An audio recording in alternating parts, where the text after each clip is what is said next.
hablamos de empleo, cuando hablamos de crecimiento económico, obligatoriamente tenemos que hablar de seguridad, porque si no, nadie quiere invertir en nuestro país, ni nacionales ni extranjeros, si realmente no hay seguridad. Y ahorita estamos viviendo realmente una violencia incontrolable.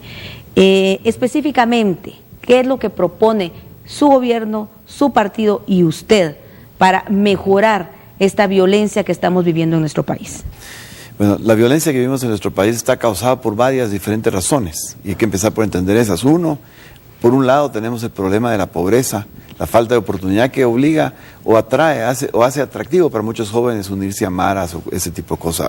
La ruptura familiar causada en una buena parte también por la pobreza que forza a muchos hombres a irse a los Estados Unidos en busca de un futuro que no tienen acá y abandonan a sus hijos y su familia por esa necesidad.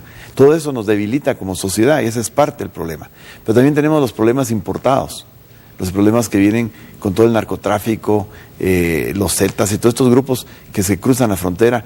Y Guatemala lo que ha hecho es que no solo no ha dado oportunidad para sus ciudadanos a progresar y a vivir dignamente, que hace también perder valores y el interés en la seguridad, pero también hemos contaminado o corrompido todo nuestro sistema de seguridad.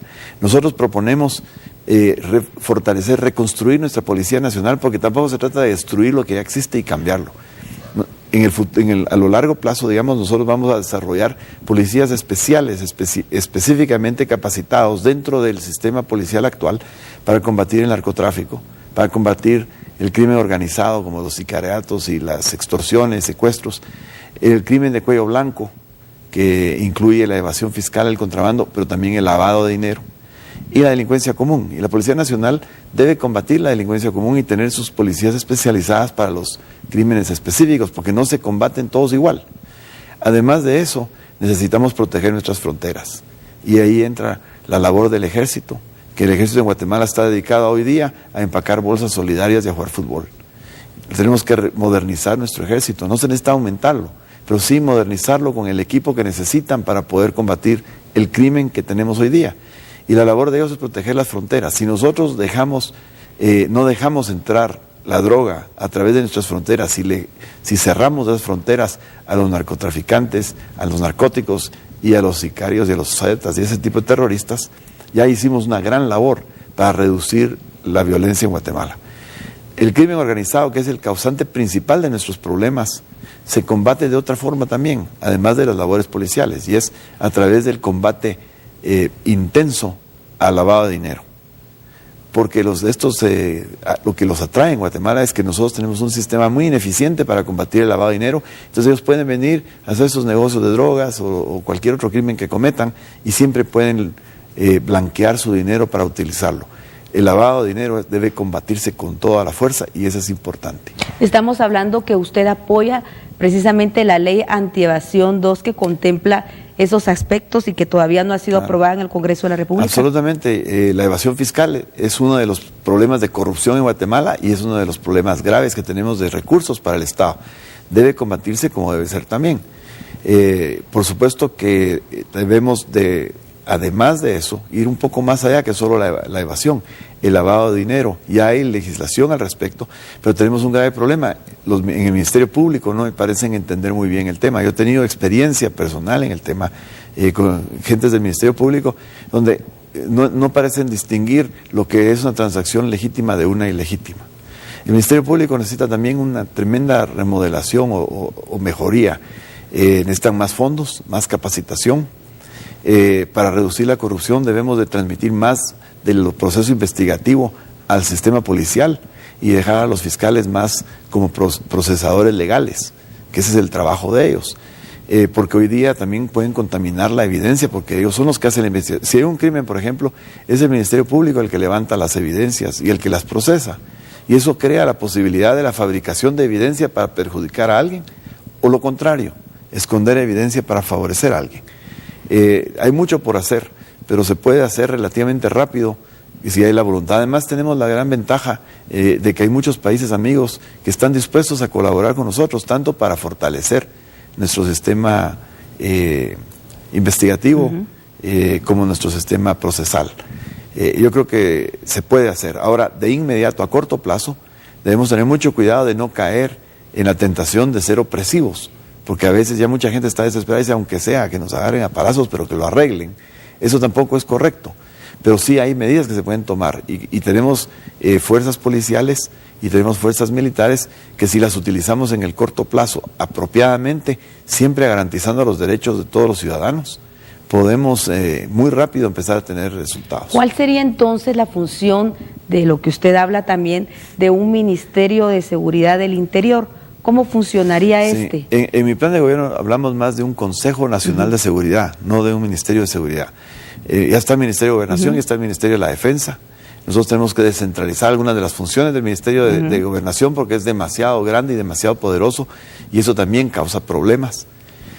Cuando referimos a un Consejo Nacional de Seguridad está más enfocado a la previsión del crimen a través de medidas de inteligencia, porque la prevención del crimen se logra mediante saber lo que va a pasar, para eso necesita inteligencia, pero también se necesita tener programas de desarrollo, no solo desarrollo para evitar que gente por necesidad pare en el crimen, sino también para reincorporar a aquellos que ya han estado en el crimen. Otro de nuestros graves problemas son los sistemas de prisión. Acá le llamamos sistema penitenciario, cuando lo deberíamos de llamar sistema correccional, como lo hacen en otros países. ¿Por qué? Porque hay algunos criminales que son criminales duros, irreparables, digamos. Pero la gran mayoría de la gente que cae en la cárcel es por cosas menores. Pero los metemos en la misma cárcel con los malos, por así decirles.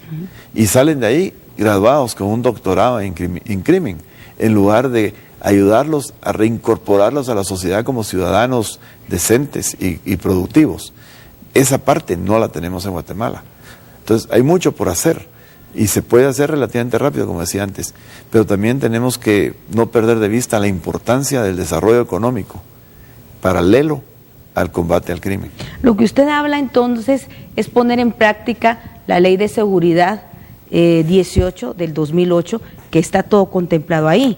Habla también de entes investigadores, habla de capacitaciones y especializaciones, etcétera. ¿Sería prácticamente implementar eso, señor Gutiérrez? Prácticamente sí.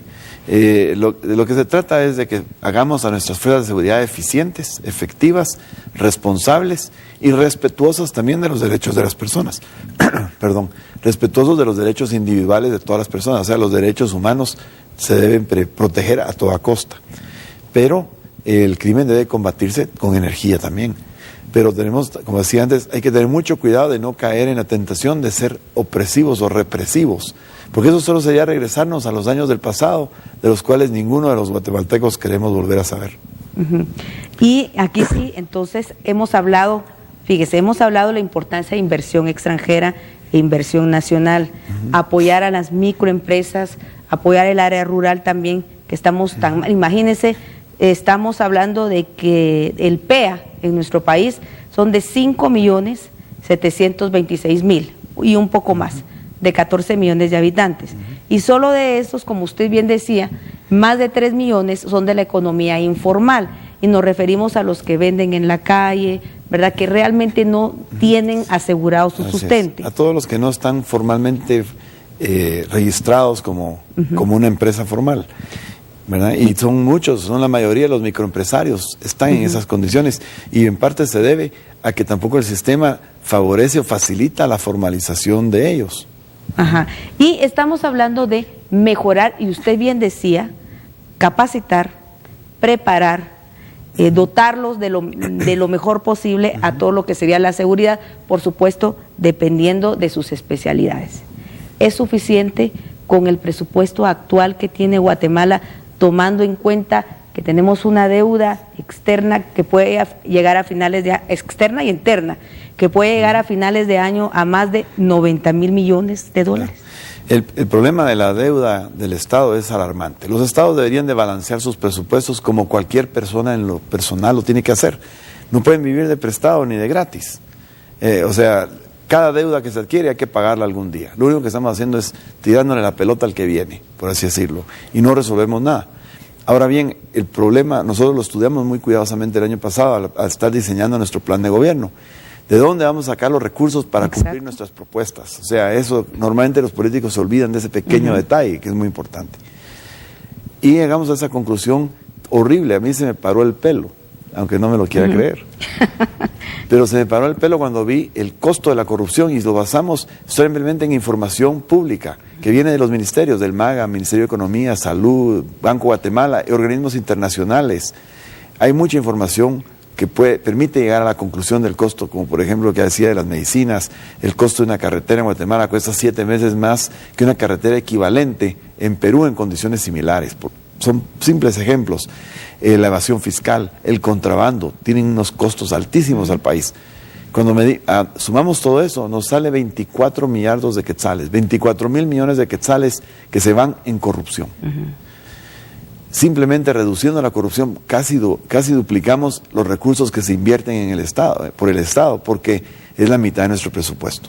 O sea, no más impuestos. No se necesitan más impuestos. Ni más préstamos. Yo creo que no. Yo creo que simplemente reduciendo la corrupción al mínimo, cero si fuera posible, aunque eso sería utópico, pero llegar lo más cerca posible a cero, se resuelve. Y sabe, es relativamente fácil, porque todos aquellos que han hecho negocios con el Estado, ya sean corruptos o no lo sean, inversionistas decentes, que hay muchos empresarios, la mayoría de los empresarios guatemaltecos son muy correctos, se han topado con el gran problema de que para poder negociar con el Estado hay que dar comisiones de hasta 40%, antes era menos, hoy ya llega a 40% en algunos casos.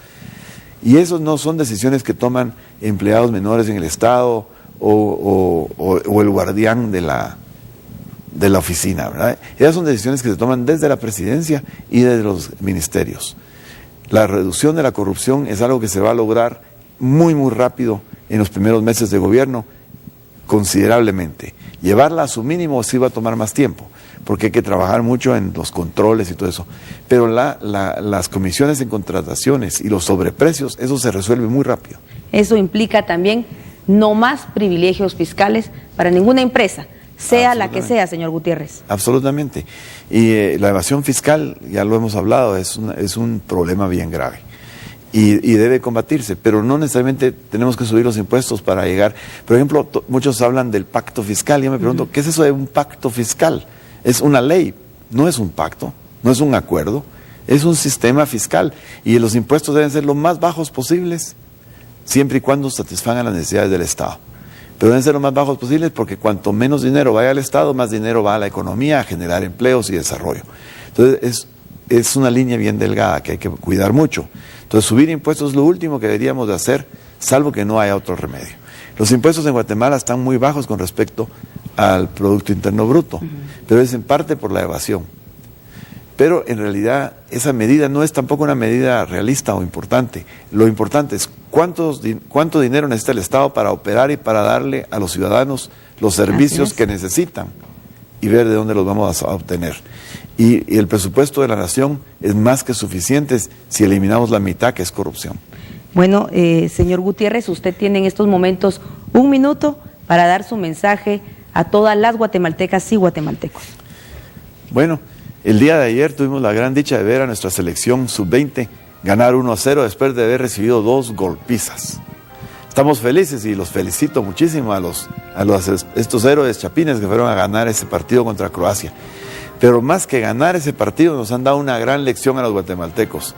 Guatemala es un país que nos han golpeado con corrupción, con violencia, con todo tipo de abusos por muchos años, ya generaciones. Pero nuestros futbolistas nos han enseñado que nos podemos levantar y podemos salir adelante. El 11 de septiembre, con nuestro voto, vamos a decidir si vamos a hacer como la selección sub-20 y vamos a ganar ese juego crítico o si vamos a seguir perdiendo. Si elegimos bien, vamos a salir adelante. Yo los invito a todos a ir a votar y que analicemos las propuestas y analicemos los candidatos y votemos por la propuesta que nos va a sacar adelante y va a cambiar a Guatemala, y por aquellos candidatos que con su hoja de vida, con lo que ellos han logrado en su vida, demuestren que son honrados, que son de éxito y que saben lo que están hablando. Muchísimas gracias, señor Gutiérrez, por haber estado aquí en Presidenciables 2011.